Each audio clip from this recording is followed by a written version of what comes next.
Merci d'être venu pour cette conférence. Vous avez un peu compris dans quel sens je veux aller. Enfin, c'est pas que je veux quelque chose d'ailleurs.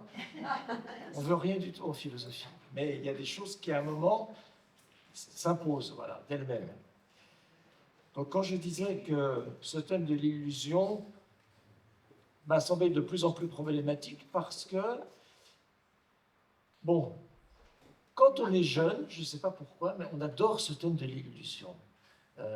Je me rappelle que la première fois que j'ai entendu parler du thème de l'illusion, là aussi j'étais lycéen, comme presque tout le monde, j'ai entendu parler de l'allégorie de la caverne de Platon. Ouais, le monde n'est qu'une illusion, ce sont des ombres. Oh, c'est magnifique, vraiment.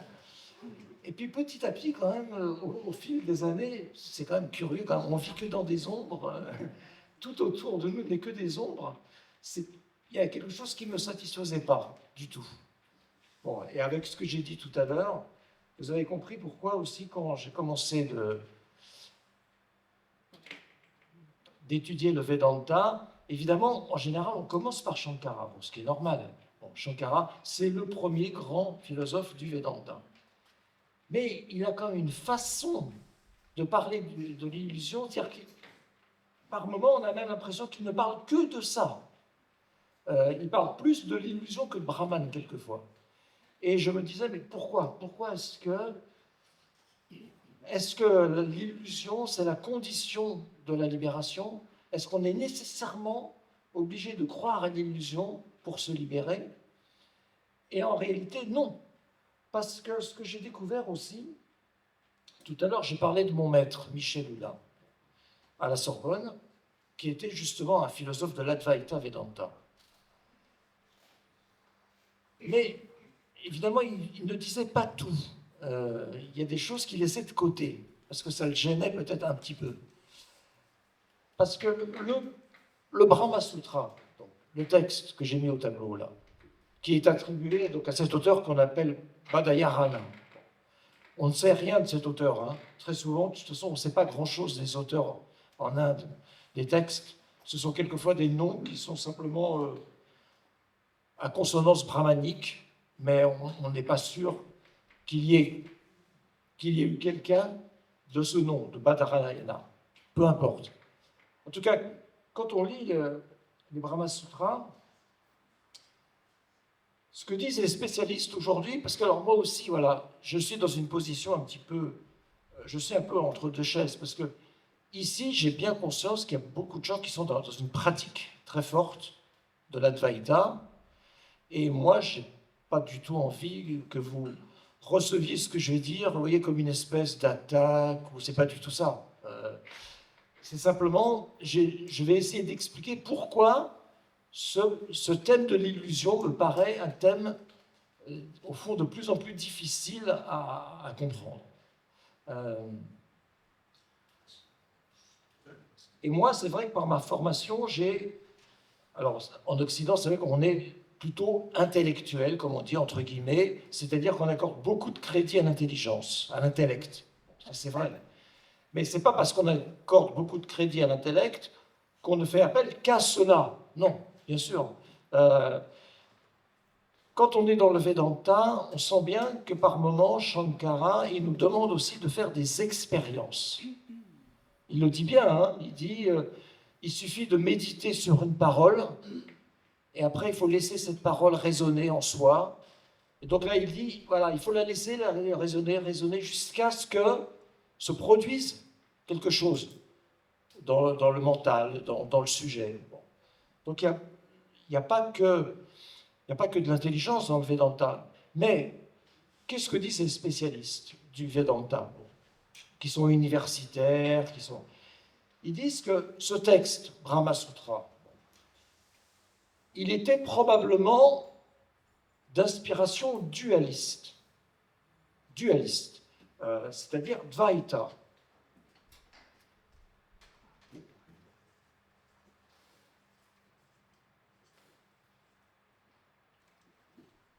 Dvaita, c'est la dualité. Donc vous allez me dire, bon, qu'est-ce qui permet aux spécialistes de dire ça? parce qu'ils ont étudié beaucoup le texte d'un point de vue philologique, d'un point de vue linguistique, et en fait, ils sont arrivés à la conclusion que ce texte enseigne une dualité entre Brahman, l'absolu, et le monde. Voilà. Il y a une dualité entre Brahman et le monde. Et Shankara, lui, il arrive à un moment, 8e siècle, où il y a déjà eu avant lui des commentateurs, parce qu'il les cite. Sauf que tous les commentateurs qui l'ont précédé n'ont rien laissé. Bon, leurs textes ont disparu, on ne les a pas. Mais on sait que parmi tous ces commentateurs, il y avait effectivement des philosophes qui voulaient démontrer qu'il y a une dualité entre Brahman et le monde. Donc ils étaient bien dans le Dvaita. Mais Shankara, lui, c'est très clair, son inspiration, vous la connaissez, il veut à tout prix interpréter le Brahma Sutra dans le sens de l'Advaita, la non-dualité. Et on ne peut pas s'empêcher, quand on lit son commentaire, de se dire que par moment, quand même, il y va fort, là, que par moment, vraiment, il tord le texte parce qu'il veut absolument lui faire dire de l'Advaita. Ça veut dire que lui aussi, il avait conscience qu'il y avait quand même un problème. Donc lui aussi avait conscience qu'il y avait des philosophes qui n'étaient pas d'accord avec lui, mais comme c'est quelqu'un de très brillant, qui a une culture énorme, qui connaît les Upanishads quasiment par cœur, et la Bhagavad Gita également, donc il a les moyens intellectuels. C'est un grand érudit, c'est un grand renonçant, il a les moyens intellectuels de démontrer que le Brahma Sutra veut l'Advaita, la non-dualité. Et 4 siècles plus tard, donc quand apparaît Ramanuja, lui, Ramanuja, il dit non, ça ne va pas. Ce que dit Shankara n'est pas fidèle à ce que disent vraiment les Brahma Sutras. Donc ce que je voudrais essayer de montrer aujourd'hui, c'est que effectivement, on peut faire une lecture de Dvaita des Brahma Sutras. Et que Shankara propose une lecture, mais parmi d'autres. En fait, ce que l'on voit mal aujourd'hui, c'est que le Vedanta en Inde, il était très très riche, très divers. Parce qu'il y a diverses écoles de dualité, comme il y a diverses écoles d'Advaita, mais Ramanuja, lui, il est dans une position encore particulière. Il est dans ce que j'ai appelé là, donc, Vishishta Advaita, c'est-à-dire la non-dualité qualifiée. C'est comme ça qu'on traduit, la non-dualité qualifiée. C'est-à-dire que Ramanuja, il essaie de réconcilier. Il essaie de réconcilier l'école de Shankara, bon, parce qu'en 4 siècles, il y a eu beaucoup de disciples de Shankara qui ont approfondi la non-dualité. Donc il veut concilier cette école qui dit il y a non-dualité entre le monde et Brahman, et le monde est une forme d'illusion. Donc ça, c'est la thèse que développent les disciples de Shankara. Donc Ramanuja, il veut concilier ces gens-là avec les gens qui disent le contraire, qui disent non, il y a dualité entre le monde et Brahman. On ne peut pas réconcilier le monde et Brahman. Le monde existe indépendamment de l'absolu. Ça, c'est l'école de la dualité. Donc Ramanuja, il veut concilier les deux, parce qu'il sent que le conflit entre Advaita et Dvaita, c'est un conflit irréconciliable. On ne peut pas réconcilier des gens qui disent exactement le contraire. Donc lui, il essaie de trouver la voie du milieu. En Inde, il y a beaucoup de philosophes qui ont essayé, quand il y a des conflits, de trouver ce que les bouddhistes appellent Madhyama. Madhyama, c'est-à-dire la voie du milieu. Bon, et sa voie du milieu, c'est de dire, d'accord, il y a une non-dualité, le monde et Brahman, effectivement, sont identiques, mais il ajoute, mais c'est une non-dualité qualifiée. À la place de qualifiée, on pourrait dire différenciée. C'est-à-dire que Ramanuja veut nous faire comprendre que le monde a une certaine réalité. On ne peut pas dire que le monde est complètement illusoire. Parce que, alors pourquoi ? Pour essayer de dire des choses tout de suite là. Bon, là c'est mon introduction, elle va être toujours un petit peu longue, mon introduction. En fait, pourquoi ? Il faut essayer de partir des choses les plus simples. tous les deux, quand ils commentent les Brahma Sutras, parce que tous les deux donc, ont commenté ce texte, ils n'ont évidemment pas du tout la même conception de l'absolu. C'est ça le problème. C'est que Shankara a une conception très très étonnante de l'absolu. Il nous dit bien, l'absolu est nirguna, sans qualité, avishesha, sans différence. Il est au-delà de tout. On ne peut rien en dire, on ne peut pas le qualifier. Donc, on peut dire qu'effectivement, il a une conception absolue de l'absolu. Mais ces mots sont déjà dans les Upanishads. Ça, il prétend qu'effectivement, il ne fait que répéter au fond ce que disent les Upanishads. C'est beau dans la Manukya Upanishad. Absolument. Mais ça, Shankara le dit, hein. Il le dit. Il cite les Upanishads en permanence, hein, dans ce commentaire. Mais on voit bien que pour lui, l'absolu, c'est quelque chose d'indifférencié, qu'on ne peut pas qualifier. Et Shankara dit aussi, et chaque fois qu'on essaie de qualifier l'absolu, eh ben, c'est là où on tombe dans l'illusion. C'est là où intervient le thème de l'illusion. Et très très tôt dans son commentaire, au tout début, hein, il le dit, dès le 2e sutra, donc c'est vraiment au tout début, le 2e sutra qui dit l'absolu, c'est ce dont provient le monde. Alors ça, c'est le 2e sutra, des Brahma Sutras.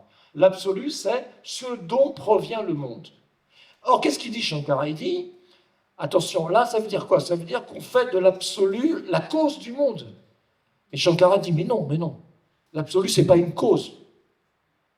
Dire de l'absolu que c'est une cause, c'est déjà être dans l'illusion. Parce que l'absolu, il est au-delà de toute qualification. Or, la cause, c'est un concept, c'est un attribut, c'est une qualification. Donc Shankara dit non, ça ne convient pas à l'absolu. C'est de l'illusion. Et il va encore plus loin, il dit, je veux bien admettre qu'il y a cette cause qui est à l'origine du monde. Il dit, à ce moment-là, il faut l'appeler Ishvara. C'est le Seigneur. Mais il dit, mais il faut bien comprendre que ce Ishvara, c'est une illusion. Pour ceux qui sont en quête de l'absolu sans qualité, Ishvara n'est qu'une illusion.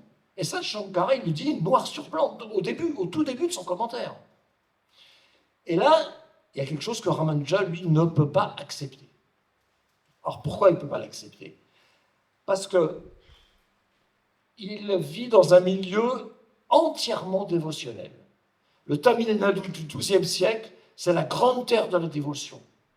Il a été très, très influencé par les poètes tamouls, les Alvars, qui sont des dévots de Vishnu. Et il y a aussi les Nalvars, qui sont des dévots de Shiva.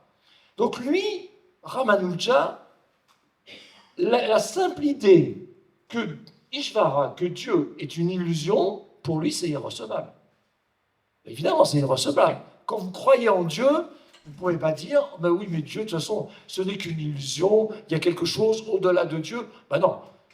Pour Ramanuja, il n'y a rien au-delà de Dieu. C'est simple, parce que Dieu est l'absolu. C'est-à-dire qu'on voit bien que tous les deux, ils n'ont pas du tout la même conception de l'absolu. Et à partir du moment où on comprend qu'ils n'ont pas la même conception de l'absolu, on comprend pourquoi ils vont s'opposer. Pourquoi est-ce que Ramanuja va commencer à formuler de plus en plus d'objections contre Shankara et contre les disciples de Shankara.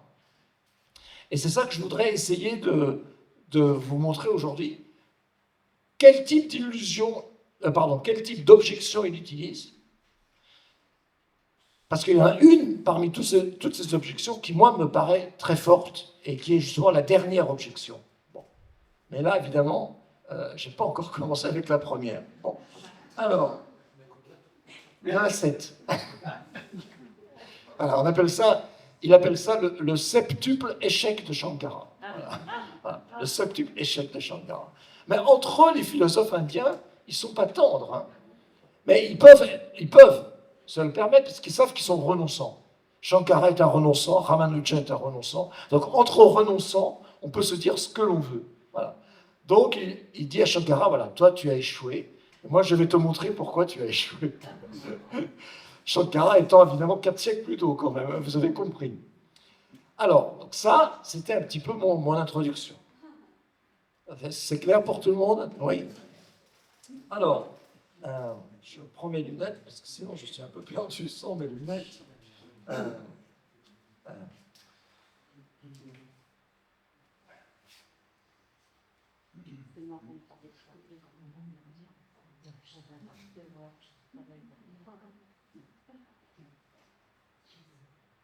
Bon, je passe un peu, parce que sinon, je me rends compte que je ne peux pas tout dire, comme toujours.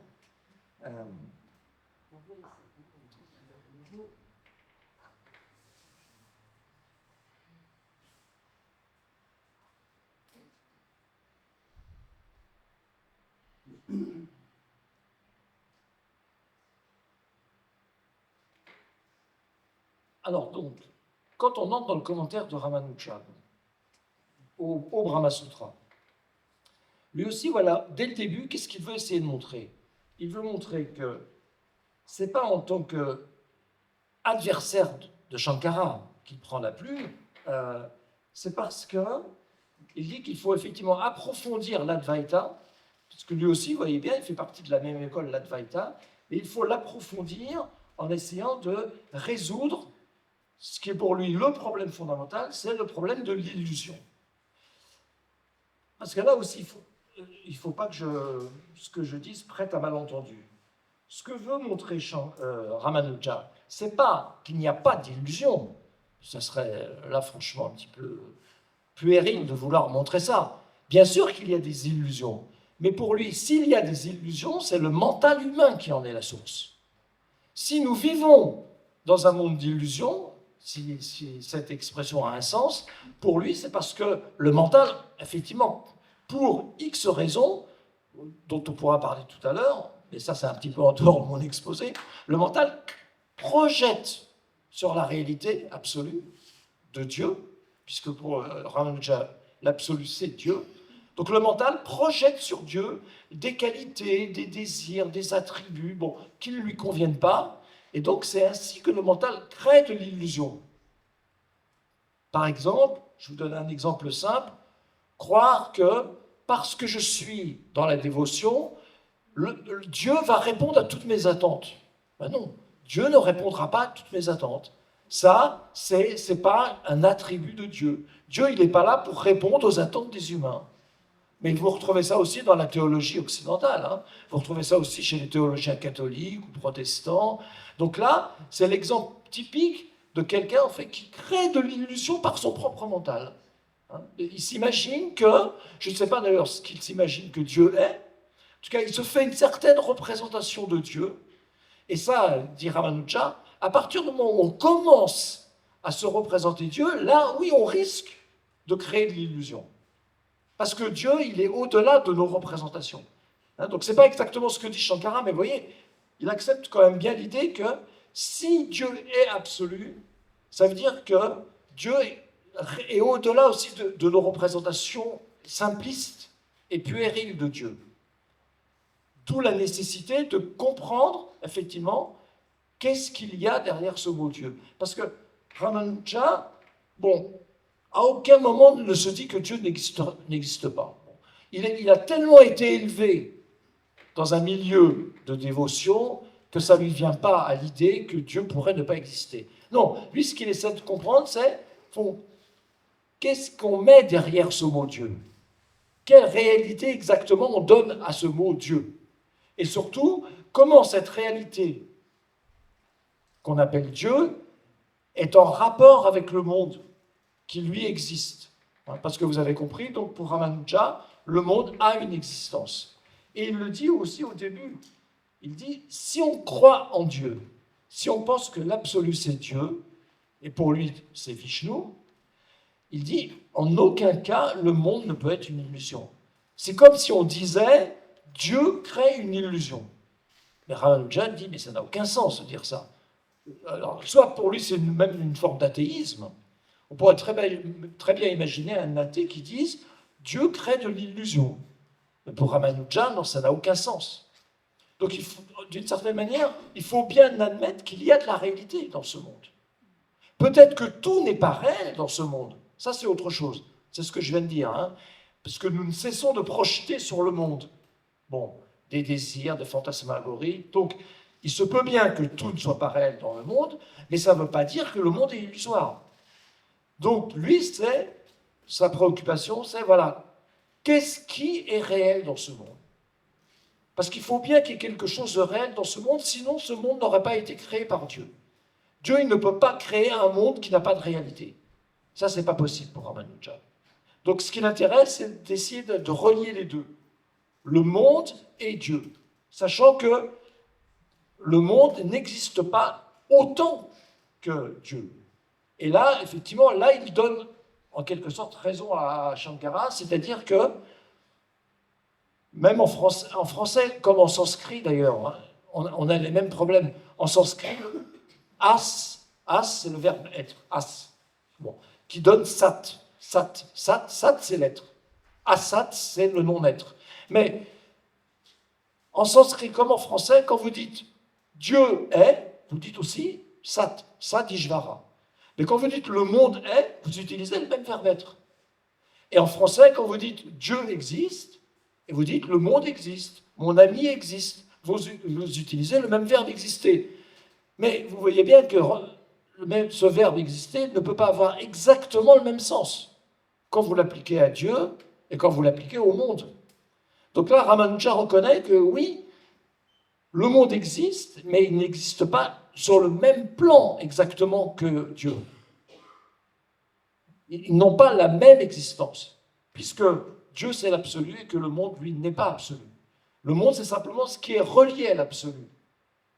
Donc si je vous rappelle ce que j'ai dit tout à l'heure, en fait, sur le désir d'absolu, Shankara dit, oui, il y a un désir d'absolu en soi, Atman.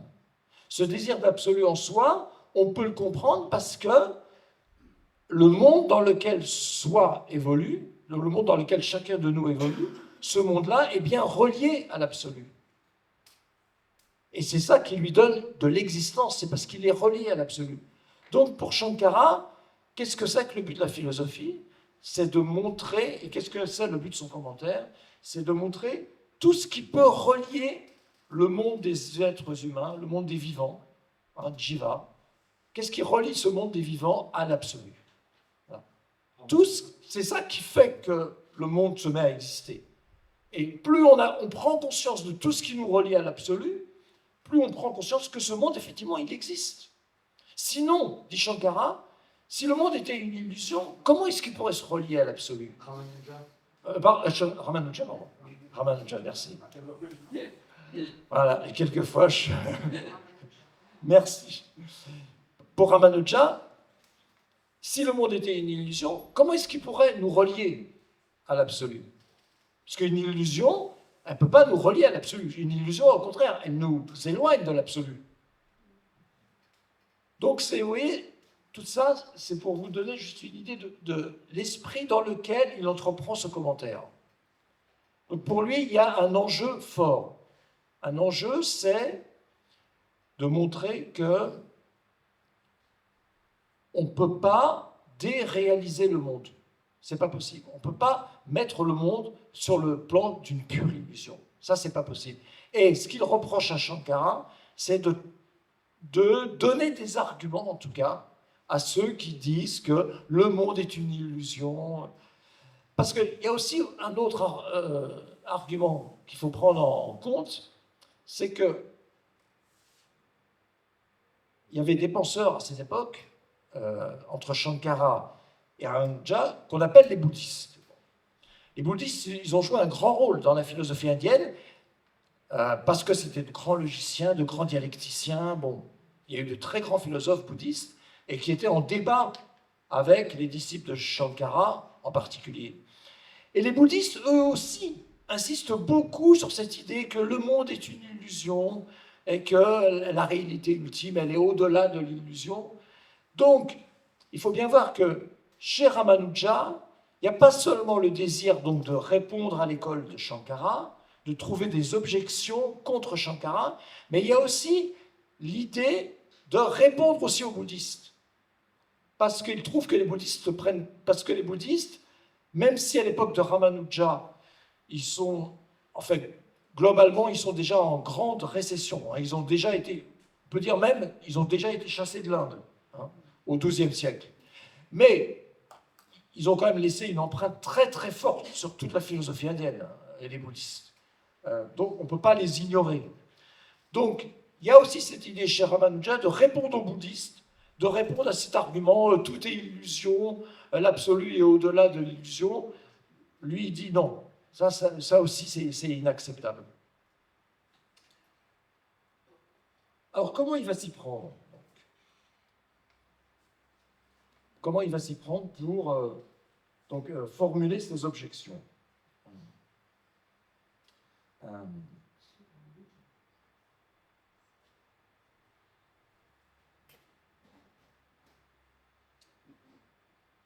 On va les prendre une par une, c'est ce qu'il y a de mieux.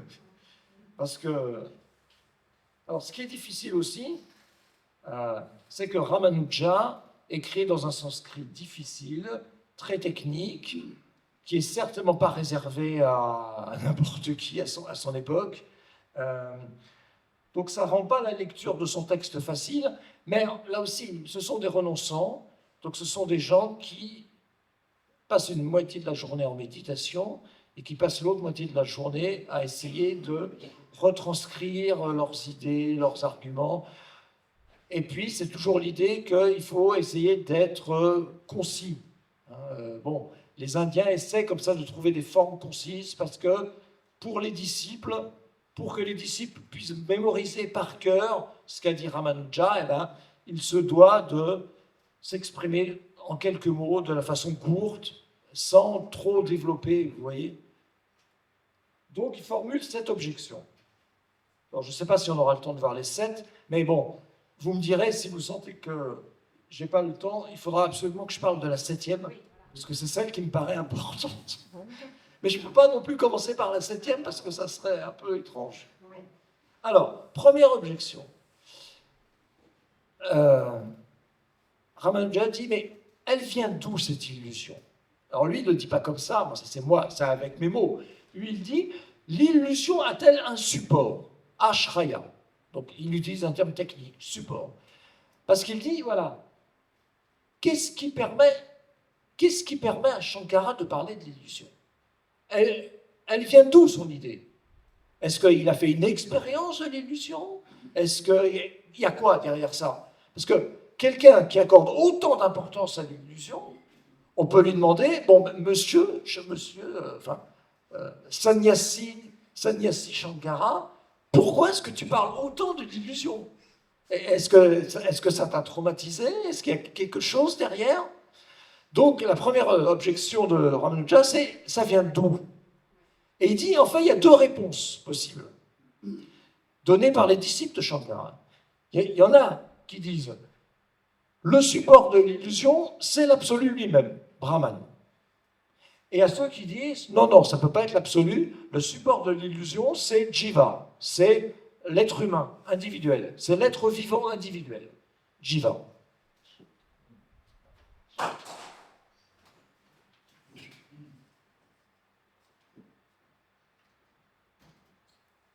Jiva, c'est un concept très important évidemment dans l'Advaita. Ça désigne littéralement le vivant. Hein.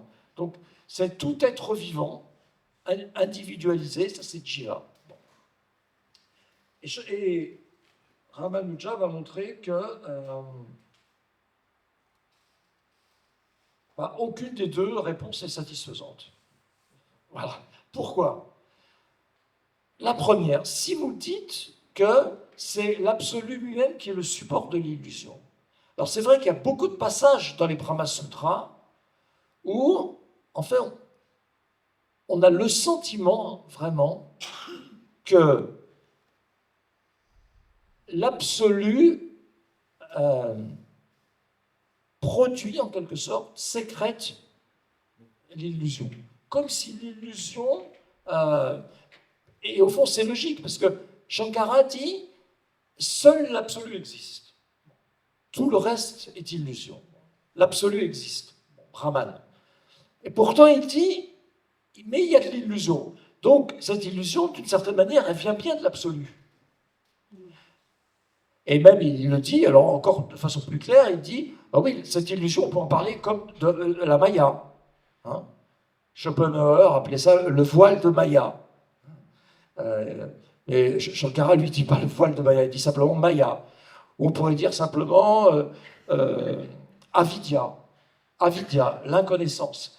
Mais voilà, alors Ramanuja dit, d'accord, admettons que Brahman, l'absolu, produise sans le vouloir, sans avoir aucune intention, produise comme ça de l'inconnaissance, de l'illusion. Mais il dit, mais ça, c'est complètement contraire à la nature de l'absolu. Parce que Ramanuja se fait une idée tellement haute de l'absolu que pour lui, on ne peut pas relier l'illusion à l'absolu. Ce n'est pas possible. L'absolu est conscience, dit Ramanuja.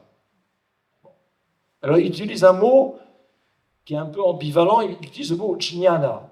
Jnana, c'est à la fois la connaissance et la conscience. C'est les deux.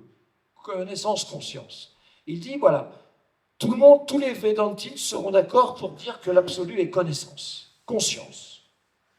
Bon, mais maintenant, si vous dites l'absolu est conscience, comment est-ce que de la conscience peut créer de l'illusion? Dira Ramanuja, c'est pas possible. Parce que si la conscience crée de l'illusion, alors là, il vaut mieux s'arrêter de faire de la philosophie. Parce que là, c'est à désespérer de la philosophie. Là, Ramanuja dit, la conscience absolue ne peut pas créer de l'illusion. Au contraire, il dit, plus on se rapproche de Brahman, plus on se rapproche de la conscience absolue, plus on s'éloigne de toute illusion possible. Parce que Ramanuja dit, ça c'est une métaphore qu'on trouve très souvent chez les philosophes indiens, l'absolu c'est comme une lumière. Alors c'est comme si vous disiez, une lumière crée de l'ombre. Or, en fait, Shankara, effectivement, est pas loin de dire ça. Shankara dit, au fond, il n'y a pas de lumière sans ombre. S'il y a de lumière, s'il y a de la lumière, il y a de l'ombre quelque part. Alors, effectivement, ça, c'est un argument très intéressant de la part de Shankara.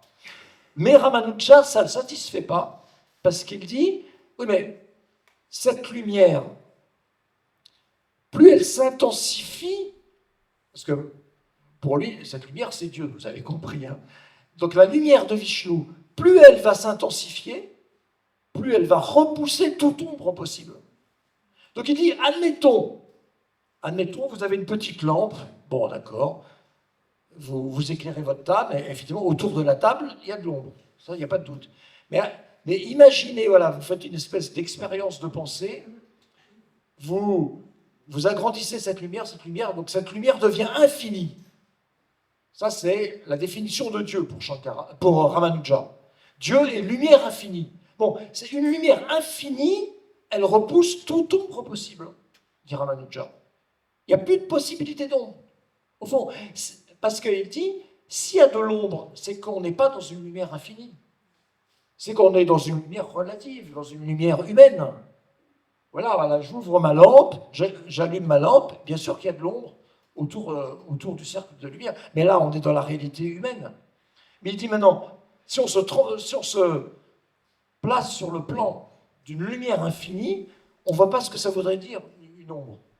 Ou alors, dit-il, parce que vous voyez, ils sont toujours en train de... Les philosophes indiens, ils se posent même à eux-mêmes des objections. Bon.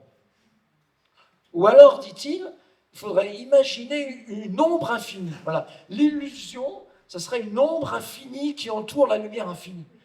Mais alors là, bon, il dit, alors là, c'est que Dieu, c'est qu'il lui manque quelque chose, c'est qu'il n'a pas été capable donc de dissoudre l'ombre.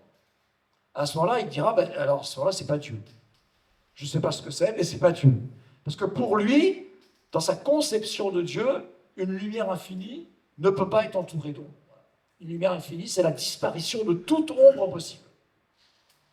Vous voyez, ça, c'est un premier argument contre la première école. Et contre la deuxième école, qui affirme que c'est le jiva, c'est l'être individuel qui est le support de l'illusion, là, il a une réponse, Ramanuja.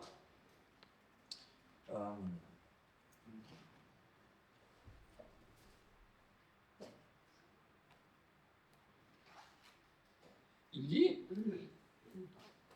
alors là c'est un argument, alors là de temps en temps aussi, chez les philosophes indiens, il y a des arguments, quelquefois un petit peu tirés par les cheveux peut-être. Il dit, bon, admettons que ça soit Jiva, la source de l'illusion, mais il dit, mais en plus, Shankara dit lui-même que Jiva est une illusion. Puisque Jivatman, hein, vous connaissez la distinction, Paraman, Atman, Jivatman. Donc très souvent, Shankara dit, bon, l'être individuel, c'est une existence illusoire par rapport à l'être absolu. Et donc Ramanuja dit très simplement, si Jiva est lui-même une illusion, comment il peut être à l'origine de l'illusion? Donc quelque chose qui est illusoire ne peut pas être à l'origine de l'illusion. Donc il dit, là aussi, il y a un problème. Bon, alors, la deuxième réponse, bon, peut-être un petit peu de mauvaise foi, mais bon, en tout cas, elle est peut-être à raffiner. Mais bon, en tout cas, ça vous montre, là, si on revient sur cette première objection, ce qu'il veut montrer, c'est que, au fond, tout dépend, effectivement, de notre façon de caractériser l'absolu. Il dit, au fond, ce qu'il reproche à Shankara, il lui reproche, au fond, de mettre Ishvara en deuxième position, en fait. Et effectivement, Shankara met toujours Ishvara en deuxième position. Shankara dit bien, il y a l'absolu, Nirguna, sans qualité, et il dit, il y a l'absolu qualifié, c'est Dieu, c'est Ishvara. Donc Dieu est toujours en deuxième position chez Shankara. Et pour Ramanuja, bah, évidemment, c'est inacceptable. C'est inacceptable parce que pour lui, qui est un philosophe de la dévotion, c'est Ishvara qui est l'absolu. Donc, et en fait, ce qui le gêne aussi, et ça c'est vrai que c'est assez curieux chez Shankara, c'est que d'un côté, Shankara dit tout le temps, voilà, c'est la non-dualité entre soi et l'absolu. Bon, d'accord. Atman, Brahman, c'est la non-dualité absolue, je suis l'absolu, dit Shankara. Bon, et là, il s'appuie sur les Upanishads, il n'y a aucun doute. Mais, Ramanuja dit, mais comment se fait-il que Shankara introduise aussi des dualités dans son discours? Par exemple, il dit, il y a deux niveaux de l'absolu. Il y a l'absolu Parama et il y a l'absolu Jiva. Il dit, il y a deux soi aussi. Il y a le soi absolu, il y a le soi individuel. Il y a deux vérités. Il y a la vérité transcendante et il y a la vérité ordinaire. Ramanujan dit, mais pourquoi au fond, quelqu'un comme Shankara, qui est le philosophe par excellence de la non-dualité, pourquoi est-ce qu'il introduit ces distinctions en fait dans son discours? C'est-à-dire, pourquoi est-ce qu'il introduit de la dualité dans son discours? Oui, ça fait quand même réfléchir. Et en plus, aujourd'hui, ça aussi c'est les spécialistes qui le disent, on se demande même, en fond, si Shankara n'a pas pris cette idée d'un double discours, d'un double absolu, d'un double soi chez les bouddhistes. Enfin, on se demande si ça ne vient pas de Nagarjuna, le grand philosophe de la vacuité. Alors là, évidemment, c'est une hypothèse, hein, mais il y a quand même des choses qui laissent penser que Shankara aurait pris cette idée chez les bouddhistes. Alors là, évidemment, ça serait un argument, vous voyez bien, que Ramanuja utiliserait contre Shankara. Vous voyez, ça serait une manière de lui dire, ah ben toi, tu as quand même osé prendre chez les bouddhistes la doctrine comme ça des deux vérités et des deux absolus. Moi, je n'ai pas besoin de ça. Moi, je reste dans la non-dualité et je ne vais pas chercher des arguments chez les bouddhistes. Vous voyez, donc ça, c'est des arguments un peu, entre renonçants pour déstabiliser l'adversaire. Bon, ça, c'était la première objection. La deuxième objection.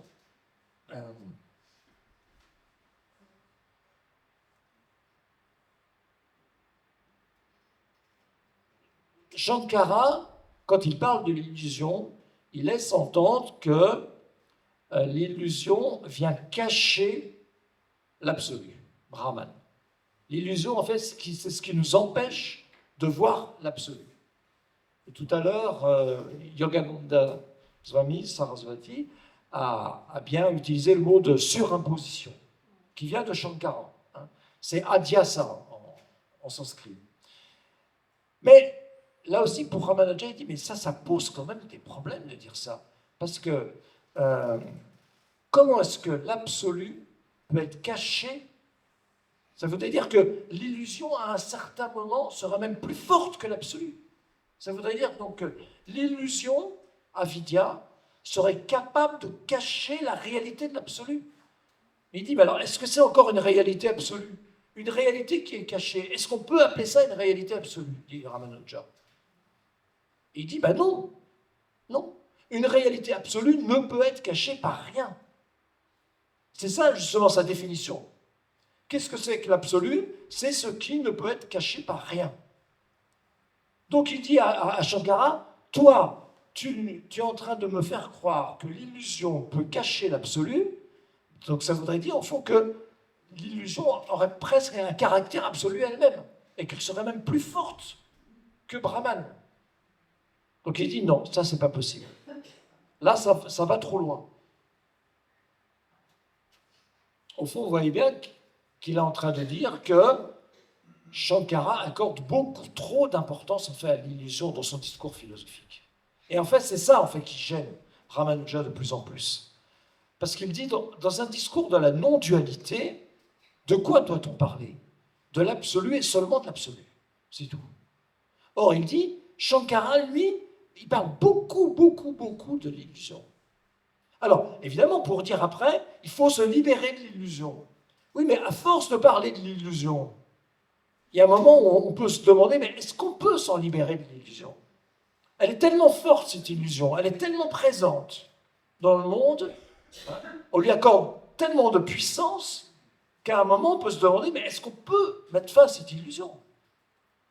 Donc c'est là où, dans l'esprit de Ramanuja, le discours de Shankara se retourne contre lui-même. Vous voyez, il se retourne contre lui-même, parce qu'il lui dit, toi, à force de donner de l'importance à l'illusion, il y a un moment où on se demande même si on peut mettre fin à une telle illusion. Parce qu'il y a des moments dans son commentaire où l'illusion devient cosmique. Hein, vous avez déjà vu ça, cette idée, d'une illusion cosmique. Vous voyez, mais comment mettre fin à une illusion cosmique? Ouais, c'est comme si vous disiez, voilà, l'univers n'est qu'une illusion. Mais alors, comment est-ce qu'on met fin à cette illusion de l'univers? Il faudrait sortir de l'univers pour mettre fin à l'illusion de l'univers. Mais on ne sort pas de l'univers, hein. On est dans l'univers. Donc, pour Ramanuja, là, vous voyez, encore une difficulté.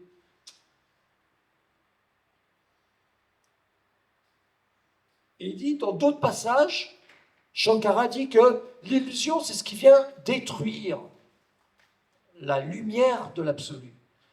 Mais alors Ramanuja dit, mais alors, si c'est ça l'illusion, si c'est ce qui vient détruire la lumière de l'absolu, ça veut dire qu'elle détruit l'absolu. Pourquoi? Parce que l'absolu n'est que lumière, dit Ramanuja. Donc dire que l'illusion peut détruire la lumière de l'absolu, c'est comme si vous disiez l'illusion peut détruire l'absolu. Et là, Ramanuja, une fois de plus, dit mauvaise caractérisation de l'absolu. L'absolu ne peut pas être détruit. C'est justement sa définition. L'absolu, c'est ce qui ne peut pas être détruit. Donc il dit à Shankara, enfin aux disciples de Shankara, il dit, voyez, il y a quand même des problèmes avec votre doctrine de l'illusion. Là, vous allez trop loin. Il y a un moment où on ne sait plus. Enfin, s'il y a encore de l'absolu. Parce qu'effectivement, si l'illusion peut détruire l'absolu, il est où l'absolu? Il revient comment l'absolu? Ce qui est détruit. Hein. Il n'y a pas de résurrection de l'absolu. En tout cas, en Inde, il n'y a pas le thème de la résurrection de l'absolu. Hein. On n'est pas dans le catholicisme.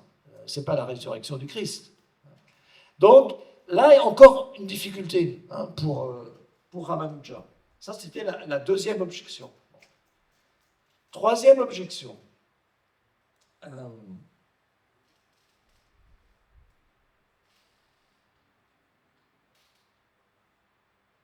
La troisième et la quatrième, je vais les mettre ensemble. Parce que je vois que ça leur tourne.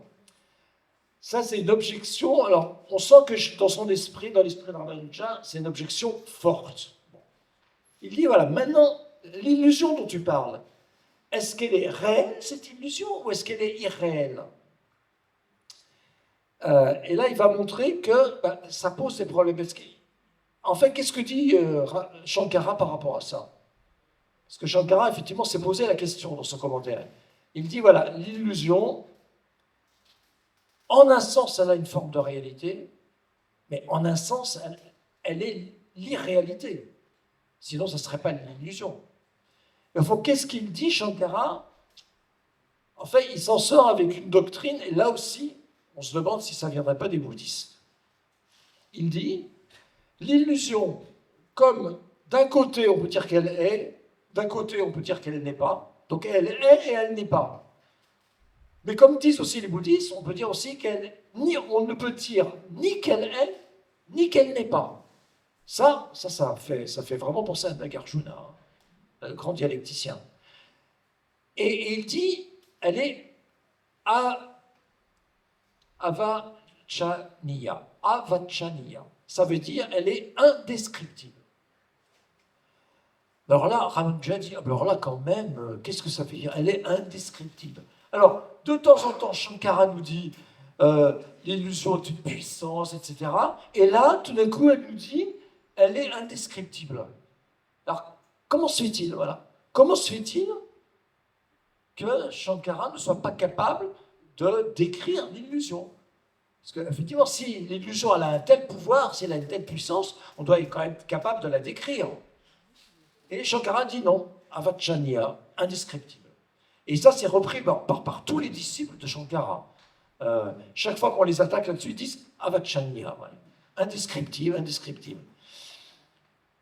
Et Ramanuja dit, bon, alors d'accord, vous dites, on ne peut ni dire qu'elle est, ni dire qu'elle n'est pas. Ben moi, je vais dire autre chose, je vais dire, elle est et elle n'est pas.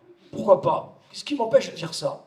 Donc Ramanuja dit, ben, l'illusion, elle est, mais elle n'est pas. Et au fond, c'est une manière de se moquer un peu quand même de son adversaire. Il dit, ben, à ce moment-là, on peut dire tout et son contraire. Tu dis ça, moi je dis le contraire. Je dis une chose, toi tu vas dire le contraire. On va toujours dire le contraire de ce que dit l'autre. Mais ça nous mène où tout ça? Ben, ça parce que l'indescriptible, l'indéfinissable, ça mène où? En termes philosophiques, en termes logiques, ça mène à rien. Ça mène à ce que Nagarjuna appelait Shunya, le vide. Mais bon, ça, Nagarjuna, c'est un bouddhiste. Il peut dire le vide. Mais Shankara, il ne peut pas. Et d'ailleurs, il n'utilise pas le mot vide, heureusement. Mais voilà, c'est l'objection que les fait Ramanuja. Il dit non.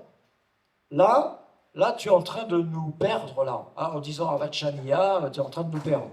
Hein. Tu sais, tu es embarrassé toi-même. Donc, comme tu es embarrassé, tu dis, elle est indescriptible.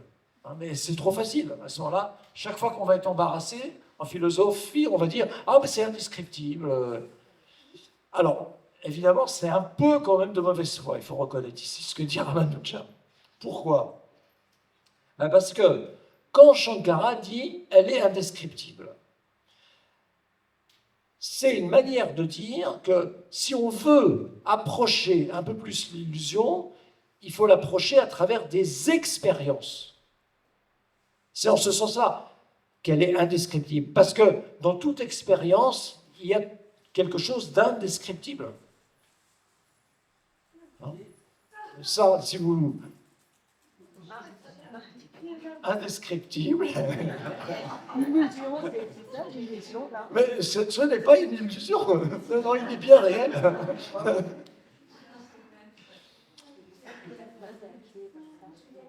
Parce que Ramanuja dit, en fait, dans toute expérience, il y a toujours un élément indescriptible. Ah, elle le cherche. Lui a ton chien. Je suis calme.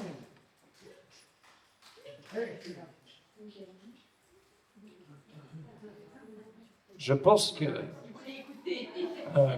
terrestre.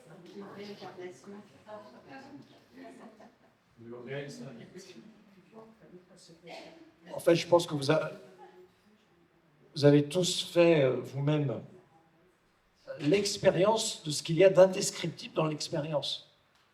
Hein, et ça, on le vérifie tous les jours, que ce soit des expériences esthétiques, vitales. Bon, il y a toujours quelque chose dans l'expérience qui résiste à toute description. Donc c'est pour ça, en fait, que Shankara dit elle est indescriptible. C'est une manière de dire, voilà, on ne peut pas se contenter du discours logique, philosophique, pour appréhender ce qu'est l'illusion. Il dit, il y a des expériences. Alors vous allez me dire, bon, quelle expérience fait-on de l'illusion? Voilà, il ne faut pas aller chercher quelque chose de très compliqué. Les philosophes indiens, quand ils parlent d'illusion, ils reprennent toujours les mêmes exemples. Hein, vous les connaissez, les exemples. C'est prendre la corde pour un serpent. Ben, bien sûr. Ben, imaginez là, hein, vous êtes en train de marcher en Inde, dans la forêt, et tout d'un coup, là, vous voyez à 50 cm de votre pied, vous croyez que c'est un cobra, parce que si vous marchez sur un cobra, ça va mal se passer pour vous. Et en fait, non, c'est pas un cobra, c'est juste une corde. Mais bon, là, vous avez fait une belle expérience d'illusion. Hein, et là, elle vous marquera pour le reste de votre vie. Donc, c'est vers ce genre d'expérience. Bon, ça, c'est un exemple simpliste. Et Shankara pense qu'il y a d'autres expériences infiniment plus riches. Par exemple, vous dites, voilà, je croyais avoir compris ce passage, ou même je croyais avoir compris cette personne. Et vous vous dites, ben non, en fait, j'avais rien compris. J'étais complètement dans l'illusion. Et là, oui. Donc Shankara, au fond, quand il dit l'illusion est indescriptible, c'est parce qu'il veut nous dire, voilà, il y a des expériences à faire de l'illusion. Mais ces expériences, de toute façon, on ne pourra jamais les communiquer aux autres. Parce qu'il y a toujours quelque chose d'incommunicable dans toute expérience. Et ça, c'est indépassable. Et là, je crois que là-dessus, effectivement, il a raison. Si on peut donner raison, il a raison. Il y a toujours quelque chose d'indépassable et d'incommunicable. Ça, c'était 3 et 4. Vous voyez, donc on avance, on avance.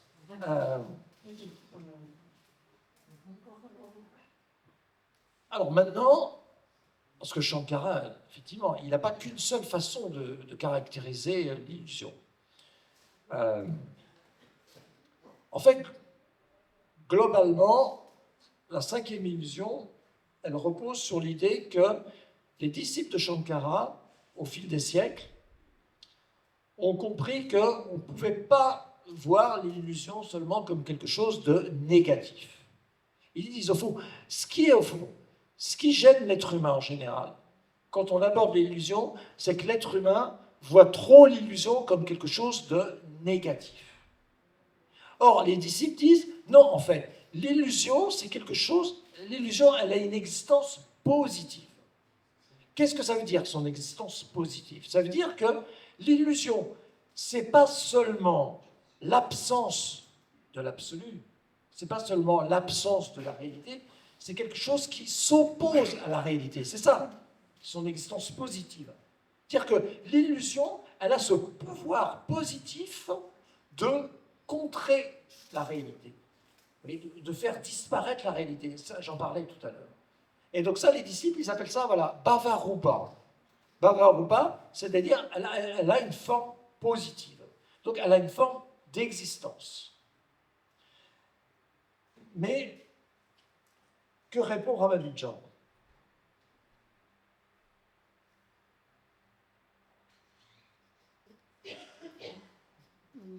Bon, il n'est pas d'accord. Il n'est pas d'accord. Pourquoi il n'est pas d'accord?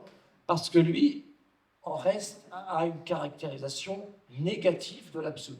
Il dit, l'absolu, c'est de l'absence. Ce n'est pas une force. Il dit, si on commence à voir l'absolu comme une force, alors on va retomber dans les arguments de tout à l'heure, c'est-à-dire que l'absolu, à un moment, va devenir plus fort, que l'illusion va devenir plus forte que l'absolu. Et ça, dit Ramanuja, ça, on doit absolument éviter de tomber dans cette conséquence-là. Donc Ramanuja dit, non, ça ne sert à rien de vouloir donner une existence à l'illusion. Il dit, par définition, l'illusion, c'est de la non-existence. C'est ça l'illusion, c'est de la non-existence, c'est de l'irréalité. Quand je vois un serpent alors qu'il y avait une corde, ce serpent, il n'existe pas du tout. Donc ça ne sert à rien d'essayer de me dire « Ah oui, mais ce serpent a existé à un moment dans ton mental. » Non, il n'a pas existé à un moment dans mon mental. Non, je me suis trompé, dit Ramanuja. Et ce serpent, il n'existe pas du tout. Donc il y a absence de serpent, dit Ramanuja. Un point, c'est tout. Donc ne cherchons pas à compliquer les choses. En fait, là, il reproche à l'école de Shankara de vouloir trop complexifier les choses. Trop complexifier. Pourquoi vouloir trop complexifier? L'illusion, c'est simplement un manque. C'est du manque. Ça veut dire qu'on manque de réalité. Donc face à ce qui manque, il faut quoi? Il faut de la réalité. C'est-à-dire, il faut comprendre que l'absolu, c'est Dieu. Donc, pour, pour Ramanuja, le problème, c'est pas qu'on est dans de l'illusion. Il dit, c'est pas ça le grand problème de l'existence humaine. C'est pas qu'on est dans de l'illusion, c'est qu'il nous manque quelque chose. On est dans du manque. C'est ça. Et il dit, alors à ce moment-là, ça devient intéressant. Parce que quand on comprend qu'il nous manque quelque chose, on est à la recherche de ce qui va combler ce manque. Donc on est dans le désir d'absolu dont je parlais tout à l'heure. Parce que ce désir d'absolu vient combler le manque. Mais Ramanuja dit, ça c'est la caractérisation de l'existence humaine. Il manque quelque chose à l'être humain. Ben oui, ce qui lui manque, c'est d'accéder à l'absolu. Voilà. Et ça, pour Ramanuja, c'est le but de la philosophie. C'est d'essayer d'expliquer comment un être aussi incomplet que l'être humain, mais qui a en lui le désir d'absolu, peut, peu à peu, combler ce manque. En plus, ce manque est un manque absolu. Voilà, c'est pas, hein, c'est un manque absolu. Mais pourtant, il dit, la philosophie elle ne peut faire que ça. Essayer de combler ce manque. Donc, dit-il, ça ne sert à rien de parler de l'illusion. Arrêtons de parler de l'illusion. C'est un faux problème pour Ramanuja. C'est pas ça le grand problème de l'existence. Parce que, en plus, dire, admettons, si on se met 5 minutes dans l'esprit d'un Shankarien, admettons qu'effectivement, on se dise, oui, il y a quand même des illusions dans le monde, il faut les dépasser. Mais le problème, c'est que quand on est dans l'illusion, on ne le sait jamais, par définition. Vous avez quand même remarqué une chose, c'est que l'illusion, on en parle toujours à l'imparfait. J'étais dans l'illusion. Mais on ne peut jamais avoir conscience de l'illusion. Donc, si on commence à se dire le monde est un monde d'illusion, alors là, on est condamné à une espèce de souffrance perpétuelle. Parce qu'au fond, qu'est-ce qui me prouve que là, je ne suis pas dans l'illusion, et tout à l'heure, et encore après-demain, puisque de toute façon, quand on y est dans l'illusion, on ne le sait jamais. Donc en fait, on se condamne à une souffrance sans fin. Et Ramanuja, lui, il est contre une souffrance sans fin. Ça sera, je vais en reparler avec la septième objection. Là, c'est plutôt le thème de la souffrance, en fait. Selon lui, en fait, ce thème de l'illusion, ça va causer plus de souffrance que ça va en guérir, en fait. Et il dit non, ben, c'est pas ça le but de la philosophie. Le but de la philosophie, c'est d'amener vers un mieux. C'est oui, c'est la recherche de la sagesse, c'est la recherche du bonheur, c'est la recherche d'une plénitude. On peut la définir comme on veut, la philosophie. Mais, en tout cas, c'est ne pas laisser l'être humain dans sa souffrance. Ce qui revient au bouddhisme. Comment? Ce qui revient à Bouddha. Alors, là, ça rejoint. Mais, le bouddhisme, c'est une des sotériologies de l'Inde, hein, oui, bien sûr. Donc ça, c'était la 5e objection. J'arrive à la 6e.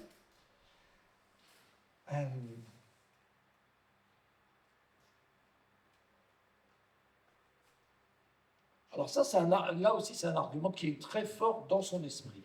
Parce que ça, il le répète. Il dit...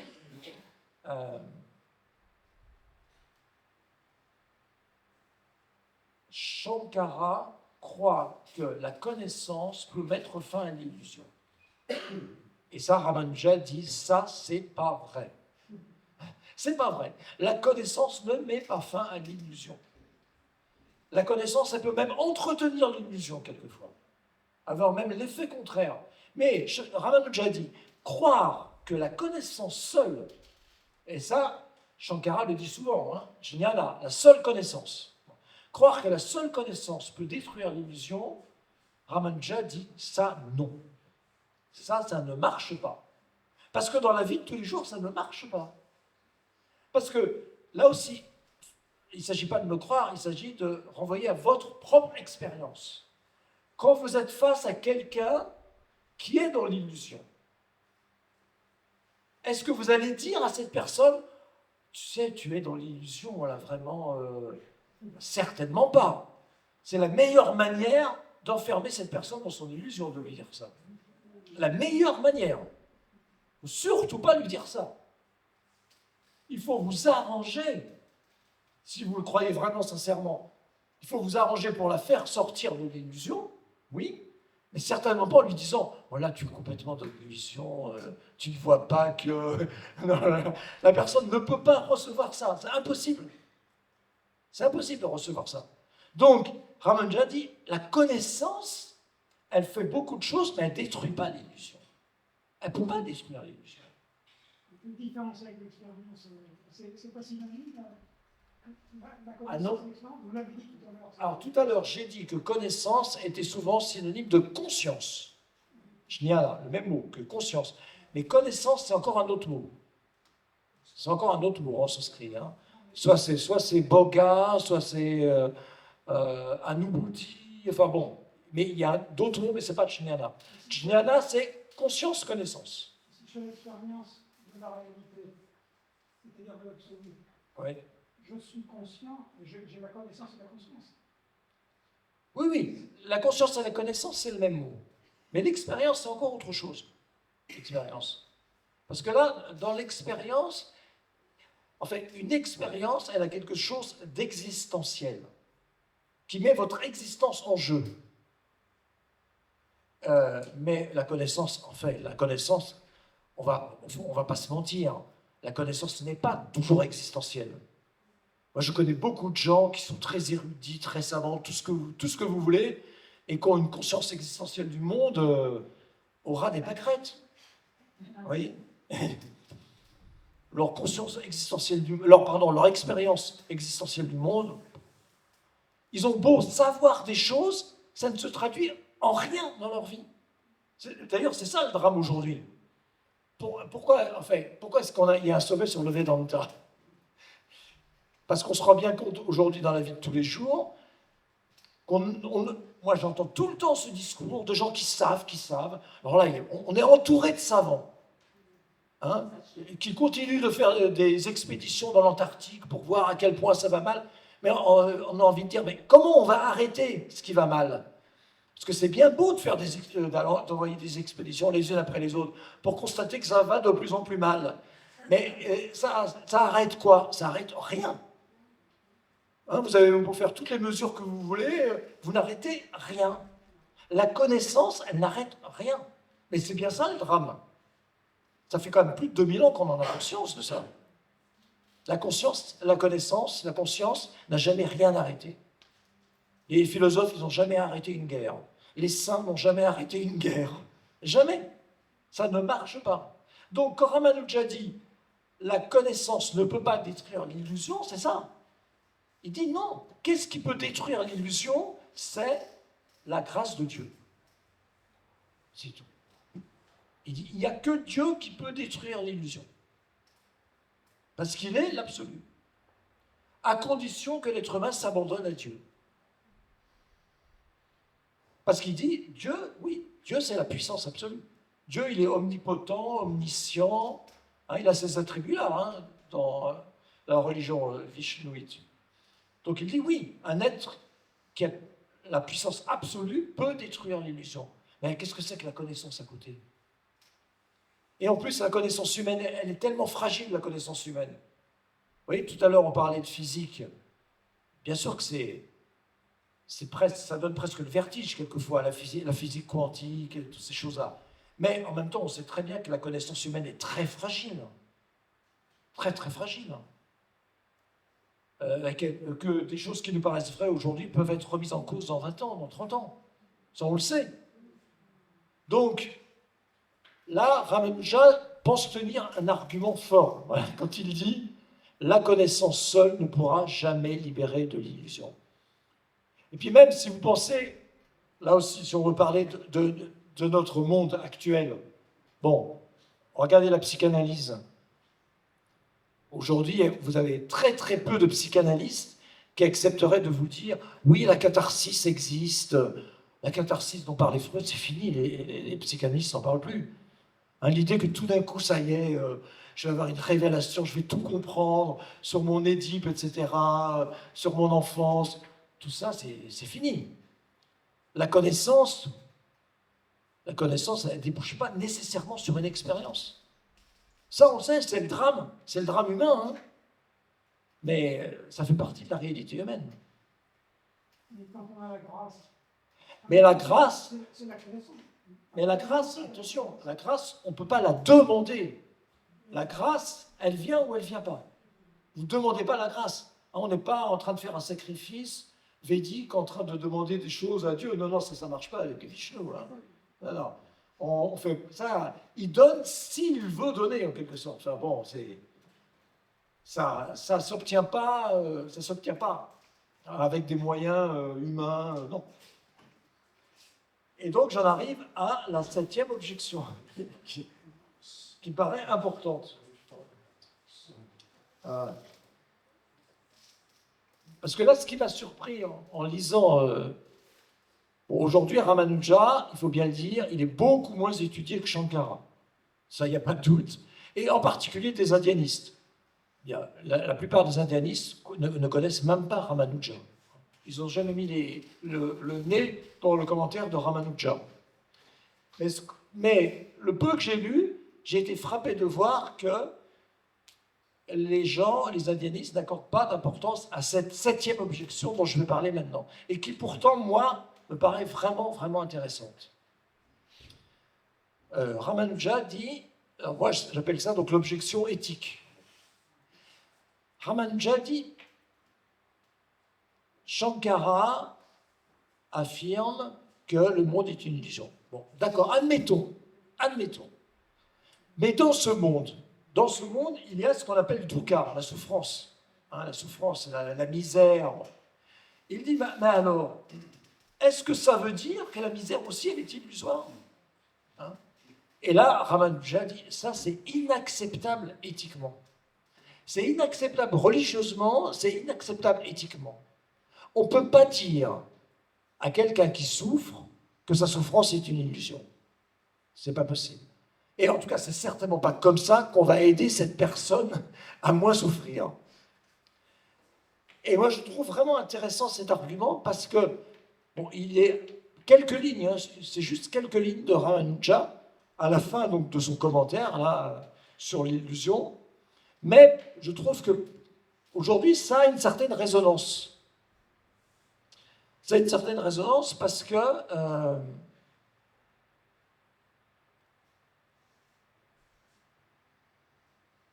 je ne sais pas exactement quelle est l'intention de ceux qui veulent faire de la souffrance une illusion, mais en tout cas, je pense que le résultat n'est pas vraiment conforme à leurs attentes.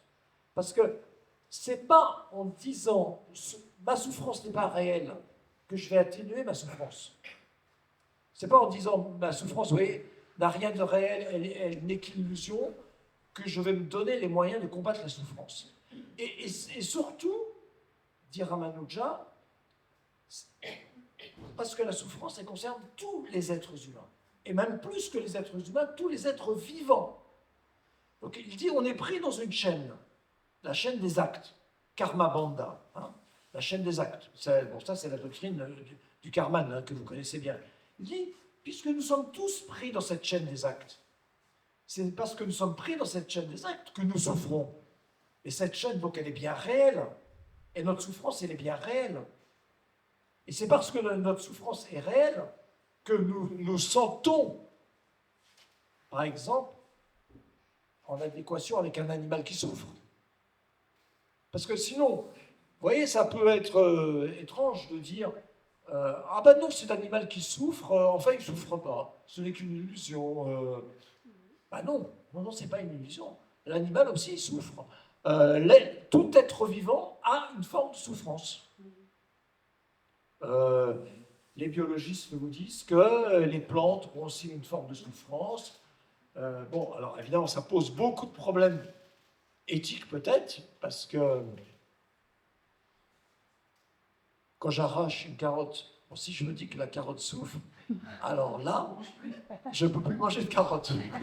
Alors là, qu'est-ce que je vais manger? Non, pas ça. Alors, certains vont jusque-là. Alors évidemment, je ne pense pas qu'on puisse aller jusque-là, parce qu'après, il y a une question de, comme on dit en Inde, il y a une question d'apat dharma, hein, le dharma de détresse. Parce que si je fais ça, je me mets moi-même en danger de mort. Donc, quand je suis en danger de mort, j'ai le droit de faire certaines choses qui autrement ne seraient pas complètement autorisées. Voilà. Donc, il y a quand même un moyen de s'en sortir. Mais on voit bien l'idée que la souffrance, justement, c'est ce qui nous relie à tout ce qui vit. Ce n'est pas la connaissance qui nous relie à tout ce qui vit. Bon, j'adore les animaux, mais bon, j'ai quand même conscience aussi que les animaux ont des capacités intellectuelles, peut-être pas tout à fait à notre niveau quand même. Hein. En particulier quand je joue à ma chienne. Bon. Alors, donc là, je suis bien obligé de reconnaître que les animaux, bon, mais ce qui nous relie à eux, c'est la souffrance. Là, oui, quand un animal souffre, il souffre autant que nous. Il ne souffre pas plus, pas moins, il souffre autant. Donc, c'est par cette souffrance qui relie tout ce qui vit et qu'il faut admettre réel, dit Ramanuja, qu'on peut, à ce moment-là, répondre à Shankara en disant non, effectivement, la servitude, la souffrance, la misère ne peut pas être quelque chose d'illusoire. Ça, c'est totalement impossible. Et en plus, dit Ramanuja, Dieu nous libère de quoi? En fait, si on dit que la vidya est illusoire, si on dit que l'illusion est illusoire, de quoi Dieu nous libère? D'une illusion. Et non, ça ne suffit pas, dit Ramanuja. Dieu, il nous libère de la souffrance, à condition d'admettre que la souffrance est réelle. Bah, le bouddhisme, voilà, je vous disais tout à l'heure, le bouddhisme a laissé une empreinte. Hein. En Inde, il n'y a pas de doute. Hein. C'est pour ça que les mauvaises querelles entre bouddhistes et non-bouddhistes, bon, aujourd'hui, j'espère qu'on est au-delà de ça quand même. Et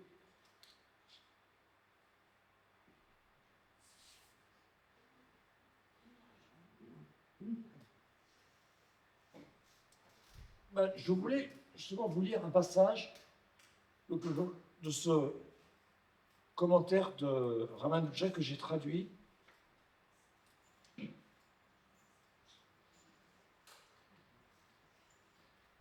Parce que je me suis dit qu'il fallait quand même essayer de proposer au moins une traduction française de ces passages de Ramanuja qui n'existent pas, à ma connaissance, même dans d'autres langues. Il y a un passage que je vais vous lire.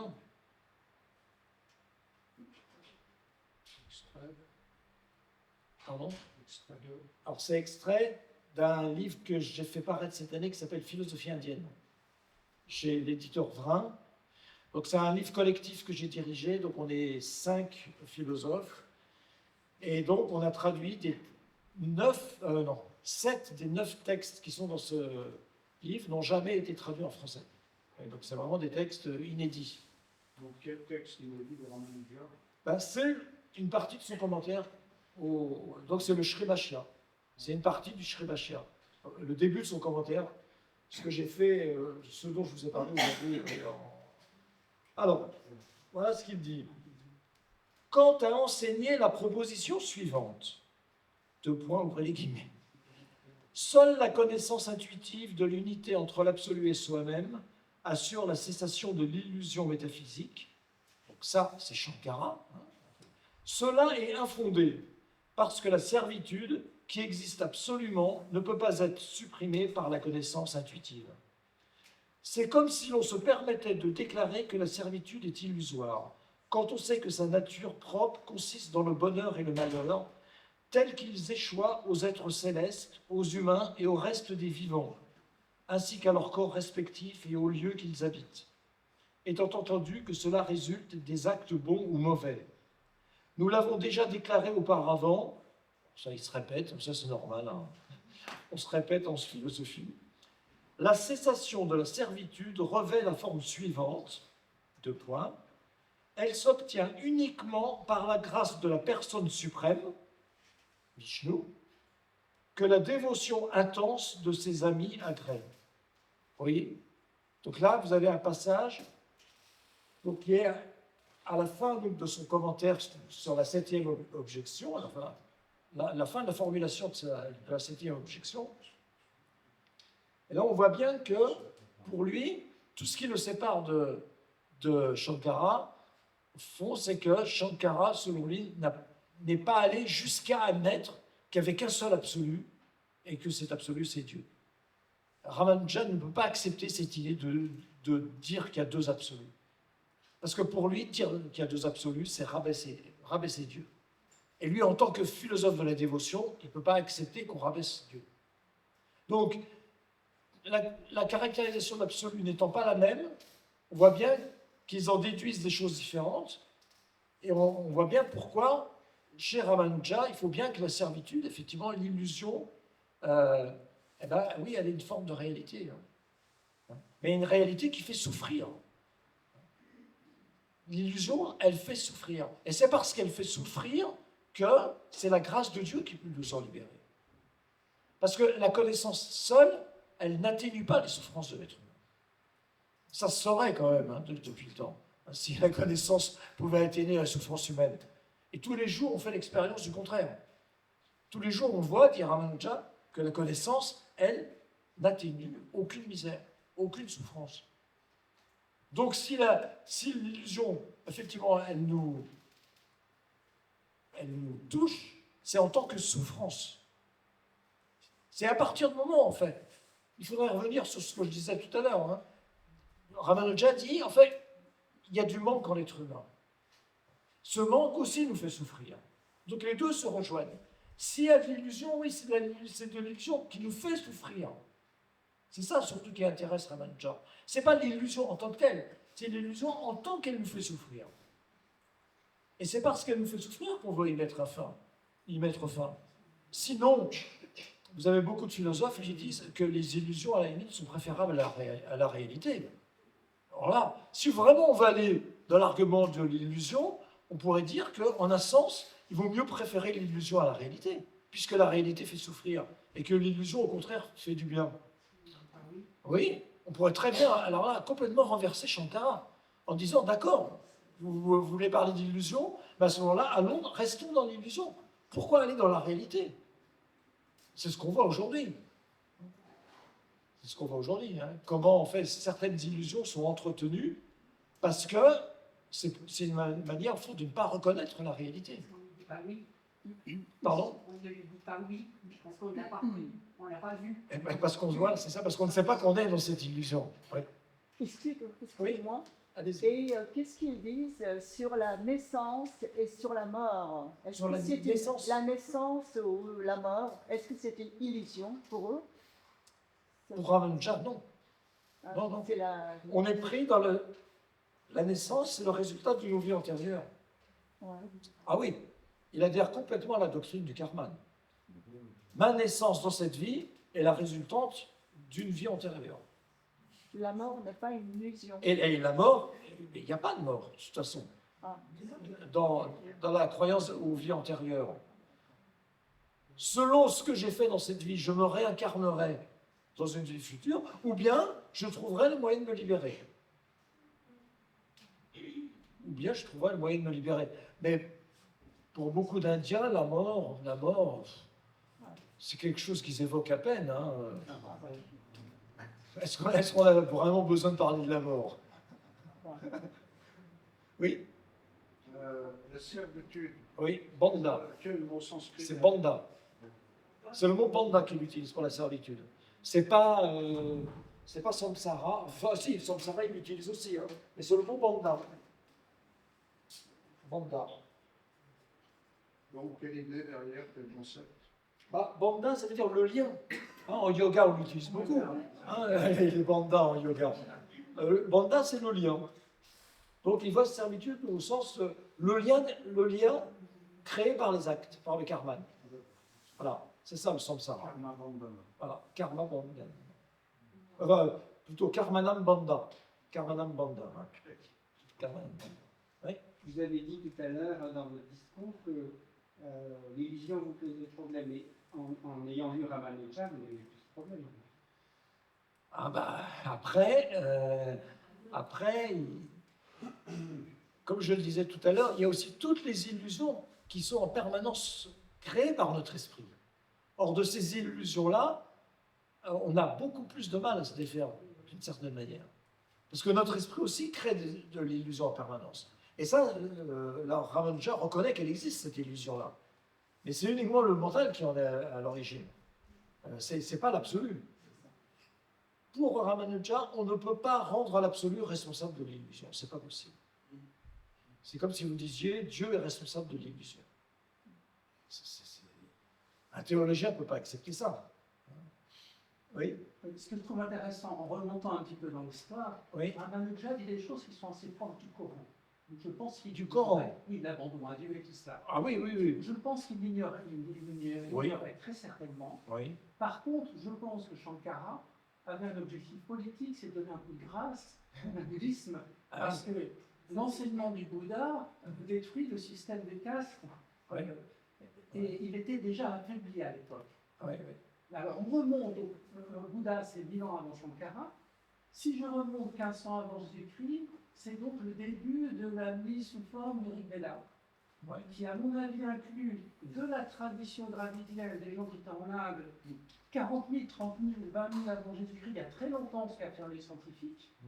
Et je trouve dans le Rig Veda la coexistence entre des versets qui sont vraiment tout à fait compatibles avec les révélations du monothéisme et des versets qui sont de la religion sacrificielle brahmane. Et ce que je trouve intéressant, c'est que Zarathustra a été complètement occulté, à mon avis, par les brahmanes, parce qu'ils étaient venus de la même source. On estime que ceux qui sont venus du côté de la Perse, c'était à peu près 5 siècles avant, parce que le Vidya vestique est plus ancien. Donc il y a ce phénomène d'occultation de ce qui vous gêne, et les brahmanes ont réussi à écarter toute cette idée du tumulte pour rester dans la religion sacrificielle, qui a fini par disparaître grâce au jaïnisme et au bouddhisme. Et maintenant, on est dans une philosophie lévantique, quelque chose de plus élevé. Il y a vraiment des agendas philosophiques, politiques, surtout chez Shankara. L'idée de s'abandonner à Dieu, c'est l'idée qu'on trouve dans toutes les philosophies de la dévotion, il me semble. Hein. Dans la Gita, c'est dit très très clairement, hein, à plusieurs reprises. Hein. Le musulman en arabe, c'est celui qui s'abandonne à Dieu. On n'a pas tout dit de Shankara. Bien sûr. Quand on est par exemple Shankara que sous cet aspect. Absolument. Parce que j'ai sorti récemment des versets, par exemple, c'est juste un exemple que je cite, de Shankara sur Jagannath qui expriment la dévotion. Attention. Oui, oui. Et il y a aussi, alors ça c'est un petit peu plus caché, c'est surtout pas connu des purs et durs de Shankara, mais il y a aussi à la fin de sa vie certains mots qui ont été relatés, qu'il aurait prononcés, qui montrent que finalement il a berné tout le monde, en quelque sorte. Ah. Alors, oui, bon, la compréhension pour les Vaishnavas de la personne de Shankar, c'est Shiva qui est venu pour tromper, ça a été dit, par rapport au bouddhisme, pour chasser un peu cette influence et restaurer les Védas. Parce que les bouddhistes, parce que les bouddhistes avaient occulté, s'étaient débarrassés des Védas. Ah bah oui, et pour cause, parce que les Védas, on s'en servait pour les sacrifices animaux. Donc Ahimsa étant le point d'or de Bouddha, il fallait balancer tout, quoi, hein, tout ce qui avait été dit par les Brahmanes. Absolument. Donc Shankar est venu restaurer les Védas. Voilà. Les Védas des brahmanes, pas ceux des rishis. Alors, merci pour ces interventions. Juste après, vous pouvez bien entendu rester discuter. Toutes les personnes qui le souhaitent, je voulais juste prévenir parce que la cloche a sonné, donc la rati démarre. Donc les personnes qui souhaitent aller à la rati, bien entendu, vous pouvez y aller. Et puis peut-être, alors toutes les personnes qui le souhaitent rester, mais en tout cas pour celles qui veulent partir, on peut remercier Marc de tout ça.